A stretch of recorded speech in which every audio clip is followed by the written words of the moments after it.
Radhe Radhe friends, कैसे आप सब। आशा करती हूँ कि आप सब अच्छे होंगे। मैं भी अच्छी हूँ। दोस्तों, ठाकुर जी को जब किसी का उद्धार करना होता है, जब किसी को कुछ देना होता है या किसी से अपनी भक्ति करवानी होती है, तो वो कोई ना कोई मार्ग अवश्य बना देते हैं। उस ईश्वर ने हर किसी के लिए पहले से ही सब कुछ तय कर रखा होता है। बस ये हमारे कर्मों पर निर्भर करता है कि हम कितने जल्दी ईश्वर के पास पहुंच जाते हैं। तो ऐसी ही एक कहानी आज मैं आपको सुनाने वाली हूँ। पसंद आए तो लाइक, सब्सक्राइब और शेयर ज़रूर करें। चलिए कहानी स्टार्ट करते हैं। एक जाट के घर एक संत पधारे।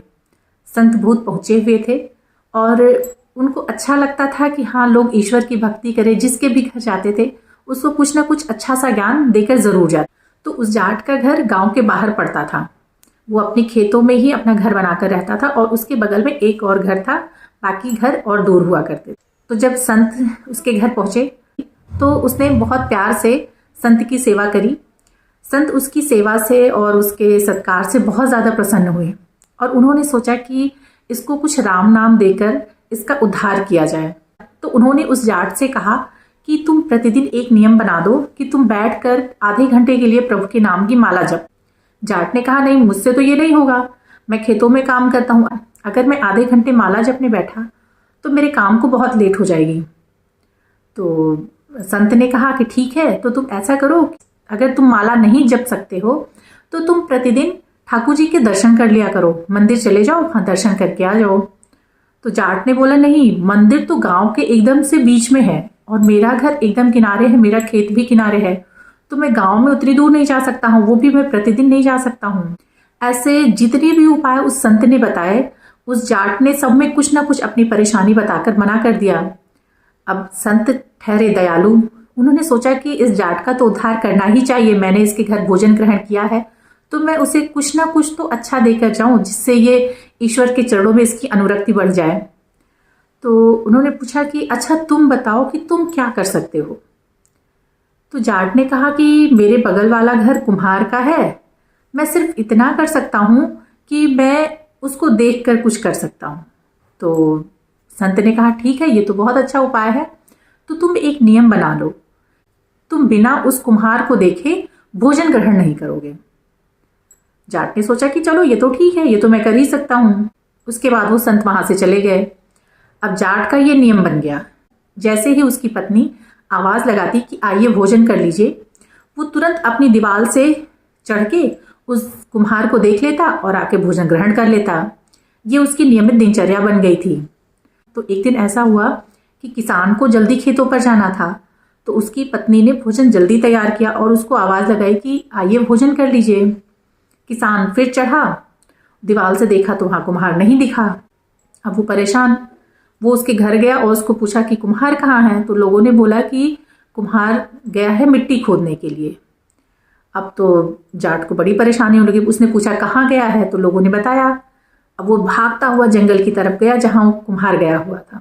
अब उधर कुम्हार जब मिट्टी खोद रहा था तो उसको मिट्टी खोदते खोदते एक बड़ा घड़ा मिला, जिसमें सोने, चांदी और तमाम तरह के हीरे जवाहरात भरे पड़े थे। कुम्हार वो देखकर खुश हो गया कि कहीं मुझे कोई देख तो नहीं रहा है। ये सोचकर वो पेड़ पर चढ़ गया और इधर उधर देखने लगा तो उसको जाट आता दिखाई दिया। अब जाट ने जैसे ही कुम्हार को देखा, जाट वापस अपने घर की तरफ भाग लिया। जब कुम्हार ने देखा कि जाट वापस भाग रहा है तो उसे लगा कि उसने वो हीरों से भरा घड़ा देख लिया है। कुम्हार घड़ा लेकर जाट के पीछे और जाट जल्दी से अपने घर पहुंचने। तो कुम्हार बोला कि अरे भाई रुक जा। जाट बोला नहीं नहीं, बस देख लिया देख लिया। कुम्हार ने फिर बोला भाई रुक तो जा। बोला नहीं नहीं, मैंने बस देख लिया। तो कुम्हार ने कहा अच्छा ठीक है, देख लिया तो आधा तेरा आधा मेरा। ये सुनते ही जाट रुक गया। उसने सोचा आधा तेरा आधा मेरा, ये क्या है? मैं तो सिर्फ इसको देख रहा था कि मैं अपना भोजन ग्रहण कर सकूं, मुझे जल्दी अपनी खेत पर जाना है। तो जब जाट ने पीछे पलट कर देखा तो कुम्हार के हाथ में एक सोने का घड़ा दिखा और उसमें ढेर सारे हीरे जवाहरात भरे पड़े थे। उसके बाद कुम्हार और जाट दोनों उस घड़े को लेकर अपने घर आ गए और उसका आधा आधा हिस्सा कर लिया। और जाट ने सारी बात कुम्हार को बताई कि एक संत आए थे मेरे घर, उन्होंने ऐसा ऐसा बोला था। तब उन दोनों ने विचार किया कि संत की एक बात मानने से हमें इतना बड़ा फायदा हुआ है, हमें इतना कुछ मिल गया है, और वो भी अपनी मन वाली अपनी शर्त पे मैंने ये रखा था कि मैं सिर्फ ये कर सकता हूँ। तो सोचने वाली बात है कि अगर मैं संत के कहे अनुसार चलूंगा तो मैं क्या से क्या बन सकता हूँ। उसके बाद वो दोनों संत के पास गए और ईश्वर की भक्ति में अपना सारा जीवन व्यतीत किया। तो दोस्तों, इस कहानी से हमें ये शिक्षा मिलती है कि हमेशा संतों की बात माननी चाहिए जितना हो सके, क्योंकि ईश्वर ने आपके लिए क्या सोचा है ये आपको नहीं पता है, लेकिन वो ईश्वर है ना। जैसे माता पिता अपने बच्चों के लिए हमेशा अच्छा ही सोचते हैं, ठीक उसी प्रकार उस ईश्वर ने भी अपने बच्चों यानी कि हमारे लिए अच्छा ही सोच रखा है। बस हम ईश्वर की पूजा आराधना करते रहें, उनका धन्यवाद करते रहें और उनके बताए रास्ते पर चलते रहें। बस ईश्वर सिर्फ हमसे इतना ही चाहते हैं कि हम अच्छे मार्ग पर चलें, लोगों की मदद करें और जितना हो सके उतना अच्छे कर्म करें। आप लोग ज़रूर बताइएगा कि ये कहानी आपको कैसी लगी, और अगर आप लोग चैनल पर नए हैं तो प्लीज़ चैनल को सब्सक्राइब करिएगा और इस वीडियो को लाइक और शेयर ज़रूर करें। राधे राधे।